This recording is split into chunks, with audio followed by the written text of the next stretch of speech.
सत्यमसीमहि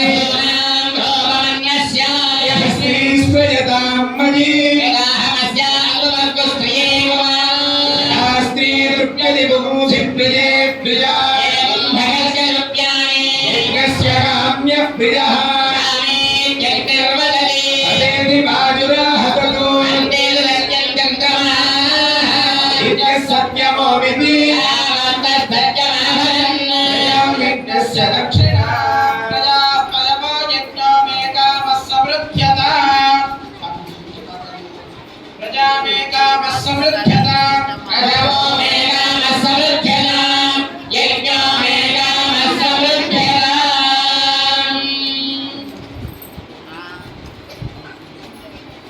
वाक्यम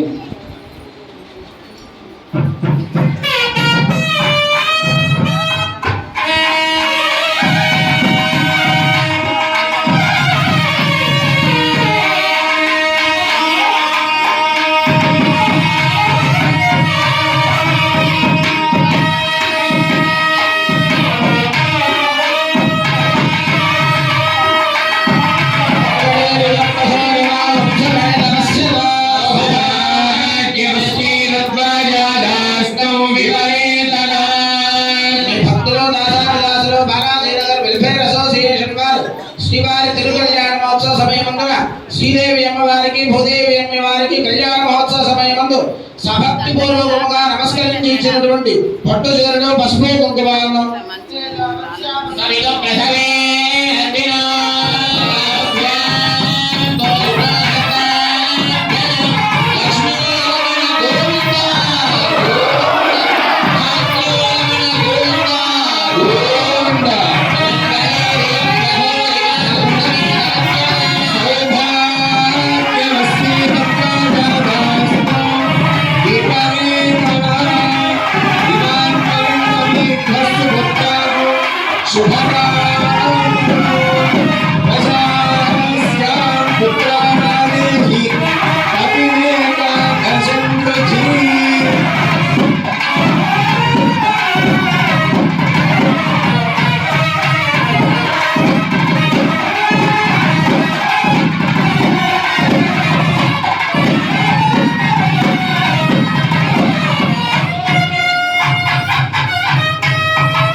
शेषाद्रि शिखरिरत्नं त्रिभुवन दुरितान्धकार मार्ताण्डं भक्तजन पारिजातं वंदे श्री वेंकटेशमखिलेशं ఏడుకొండలవాడ వెంకటరమణ గోవింద అఖిలాండ కోటి బ్రహ్మాండ నాయకుడు ఆధిపత్యాంతరహితుడు అయినటువంటి పరప్రభువైనటువంటి శ్రీ శ్రీనివాస చక్రవర్తి కలియుగంలో భక్తులను ఉద్ధరించడం కోసమే ఈ భూమి మీదకు అవతరించినాడట. ఈ కలిమానవులు ఉద్ధరించాలంటే కృతయుగంలో తపస్సులు చేసేవాళ్ళు, త్రేతాయుగంలో యజ్ఞయాగాదులు చేసేవాళ్ళు, ద్వాపర యుగంలో దాన ధర్మాదులు చేసేవారు. మరి కలియుగంలో ఏం చేస్తే ముక్తిని పొందుతాం? ఎవరికైనా తెలుసుంటే చేయొద్దు. కలియుగంలో ఏం చేస్తే మనం ముక్తిని పొందుతాం? కలవు స్మరణాత్ ముక్తి. కలియుగంలో భక్తితో ఎవరైతే స్మరిస్తారో వారికి ముక్తినిస్తాను అని చెప్పి పరమాత్మ చెప్పి ఉన్నారు. మరి ఎంతమంది భక్తితో గోవిందనామం చేశారు? ఇప్పుడు ఇంతసేపు ఎన్నిసార్లు గోవిందనామం చెప్పారు కదా. ఎవరు భక్తితో గోవింద అన్నారు? భక్తితో అన్నవాళ్ళేనంతా. ఏడుకొండలవాడ వెంకటరమణ మన గోవిందనామం ఎక్కడికి వినిపించాలి? వైకుంఠంలో మన శ్రీహరికి వినిపించాలి. అంటే 16,000 సంవత్సరాలు ముసలితో పోరాడినటువంటి గజేంద్రుడు లక్ష్మీపతే ప్రభు అని చెప్పి పిలిస్తే కానీ ఆయన రాల. అంటే ఏమికే 16,000 సంవత్సరాలు పడితే మనం మానవులు ఎన్నో పాపాలు మనకి ఎన్ని కోట్ల సంవత్సరాలు పట్టాలి. అందుకనే మనకి భగవంతుడు ఇచ్చినటువంటి సులభమైనటువంటి అవకాశం. కరచరణ అవయవాలన్నీ కూడా సరిగ్గా ఉన్నా లేకున్నా నోరైతే మాట వస్తుంది కదా. మాట లేని వాళ్ళకంటే చెప్పలేము, మిగిలిన వాళ్ళందరికీ ఉన్నాయి. కాబట్టి కలియుగంలో స్మరణాత్ ముక్తి, అందుకనే స్మరించమని చెప్తాడు. కలవు కష్మల చిత్తానాం పాపద్రవ్యోపజీవినాం విధిక్రియా విహీనానాం గతిర్గోవింద కీర్తనం. కలియుగంలో మానవులు ఎలా బతుకుతారండి? కష్మలమైనటువంటి మనసు, అంటే ఎదుటివాడు నాశనం అయిపోవాలి, నేను మాత్రం బాగుండాలి అనేటువంటి మనస్తత్వం. పాపద్రవ్యోపజీవిన, ఒక్కళ్ళైనా ధర్మంగా సంపాదించినటువంటి డబ్బుతో బతకడం అనేటువంటిది కలియుగంలో జరగని పని. నాతో సహా నేనేమి ఇదని చెప్పట్లేదు, నేను పరమాత్మ. అందరూ కూడా అంతే. పాపద్రవ్యోపజీవిన విధిక్రియా విహీనాన, అంటే ఎవరికి నిర్దిష్టమైనటువంటి కులవృత్తి కానివ్వండి ఏదైనా కానీ అవి చేయకుండా మిగిలిన పనులన్నీ చేయడం, అది ఈ కలియుగంలో మాత్రమే ఉన్నది, ఇంకే యుగంలోనూ లేదు. విధిక్రియా విహీనాన, మరి దోషాలను ఎట్లా పోవాలి? గతిర్ గోవింద కీర్తనం, గోవింద నామస్మరణ చేస్తేనే ముక్తి కలుగుతుంది అని చెప్పారు. అట్లానే ఆ పరమాత్మ మనందరినీ రక్షించడం కోసం ఇందుకలడు అందులేడు చక్రి సర్వోపగతుండని ప్రహ్లాదుడు చెప్పినట్టుగా మరి ఆయన ప్రతి చోట ఉన్నప్పుడు మనం ఈ గుళ్ళు గోపురాలు ఎందుకయ్యా కట్టడం అంటే అమూర్తి స్వమూర్తి, మనకు ఆయన ఎట్లా ఉంటాడో తెలియదు, మరి మీకు తెలియజెప్పేవాడు ఎవడు? అందుకనే వెంకటేశ్వర స్వాముడు శంఖచక్రాలతోనూ కటివరద హస్తాలతోనూ ఉంటాడని అందరికీ తెలుసు. కానీ ఆ కటివరద హస్తాలు ఎందుకున్నాయి ఆయనకి ఎవరికేం తెలుసమ్మా?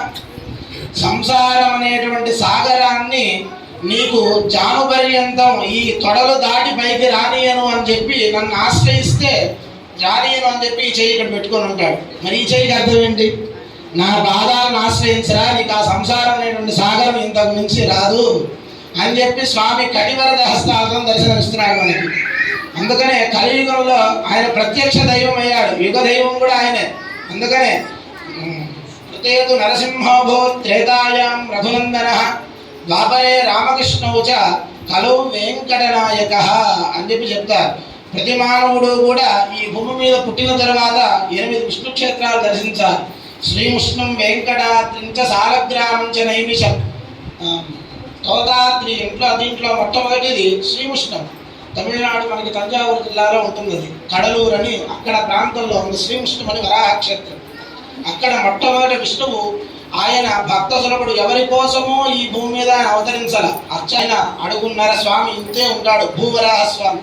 ఎక్కడా కూడా మన తిరుమలలో కూడా చూస్తున్నాం, స్వామి భూదేవిని భుజాల మీద కూర్చోబెట్టుకున్నాడు. అక్కడ భూదేవి ఎక్కడా ఉండదు. భూదేవిని రక్షించడం కోసంగా మొట్టమొదటి భూమి మీద పాదం పెట్టినటువంటిది ఆ క్షేత్రం.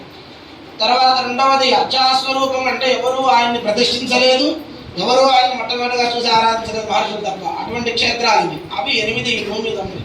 దాంట్లో మొట్టమొదటి శ్రీముష్ణం, రెండవది వెంకటాద్రి అంటే మనం ఇప్పుడు చూసేటువంటి తిరుమల, మూడవది గండకీ నది నేపాల్లో ఉన్నటువంటి ముక్తినాథ్ అంటాం మనం ఎక్కువగా అది. తర్వాత నైమిషారణ్యంలో ఉన్నటువంటి లక్ష్మీనారాయణ ధామ్ అని పిలుస్తారు దాన్ని, అక్కడ లక్ష్మీనారాయణ సాలగ్రామ రూపంలో ఉంటారు అది. తర్వాత తోతాద్రి వామనామలి అని పేరు అక్కడ స్వామికి. ఆయన ఈ 8 క్షేత్రాలు మానవుడు ఎప్పుడైతే దర్శిస్తాడో వాడికి ఇహన్నందు సుఖము పరములో ముక్తి లభిస్తాయని బ్రహ్మాండ పురాణాలు చెప్పారు. అట్లానే ఇప్పటి వరకు మనం స్వామివారి యొక్క అనుగ్రహంతో ప్రతి సంవత్సరము స్వామివారికి బ్రహ్మోత్సవం చేసుకున్నాం, కళ్యాణోత్సవం చేస్తూ ఉన్నాం. అదేవిధంగా ఈనాడు కళ్యాణోత్సవంలో భాగంగా స్వామివారికి ముందుగా మనం చేసేటువంటి కార్యక్రమంలో ఏ విధమైన దోషాలు ఉండకుండా విశ్వక్సేనారాధన పుణ్యాహవాచనం చేశాం. తర్వాత కన్యావరణం అని చేశామంటే ఇప్పుడు మనం చెప్పండి మ్యాట్రిమోనీ, మ్యారేజ్ బ్రోకర్స్ అన్నమాట. పూర్వము సుతబుద్ధ సంపన్నులైనటువంటి బ్రాహ్మణోత్తముని పిలిచి మా ఇంట్లో యోగ్యమైనటువంటి అమ్మాయి ఉన్నది కాబట్టి కులపింటి అమ్మాయిని మా ఇంటికి కోడలుగా తీసుకురండి అని చెప్పి వారికి ఏదో తోచినంత దక్షిణో బంగారం, పూర్వం బంగారం ఇచ్చేవారు. కాబట్టి ఈ యుగంలో అది మనం చేయలేని పని కాబట్టి దక్షిణ ఇచ్చి వాళ్ళకి చెప్తాం. అంటే ఆ వచ్చేటువంటి అమ్మాయి మా వాడికే కాకుండా మాకు అన్నం పెడితే చాలు, అయినా వచ్చిన వాళ్ళందరినీ గయ్యాల కంపలాగా చేస్తే ఎట్లా? ఇప్పుడు 90% మంది అలానే ఉన్నారనుకోండి, ఉంటున్నారని కాదు. కాబట్టి అటువంటి బ్రాహ్మణోత్తముని పిలిచి మా ఇంట్లో యోగ్యమైనటువంటి వరుడు ఉన్నాడు, ఫలానా వాళ్ళ యోగ్యమైనటువంటి వధువు ఉన్నది కాబట్టి వాళ్ళకి నిశ్చయం చేయండి అని చెప్పి బ్రాహ్మణోత్తములందరినీ పిలిచి వాళ్ళకి కన్యావరణం అని ఇచ్చాం. ఆ తర్వాత మరి మా అల్లుడు తరలి వచ్చాడు మరి పెళ్లికి. అత్తగారు మామగారి పక్షాన ఈ సంవత్సరం పెళ్లి మీద వచ్చిన దంపతులైనటువంటి వీరిరువురు కూడా స్వామివారి యొక్క పాద ప్రక్షాళన చేసి అల్లుడిని మనం వరపూజ అంటాం. మనం ఎదుర్కోలు చేసుకున్న తర్వాత వరపూజ చేసి మండపంలో తీసుకొస్తాం.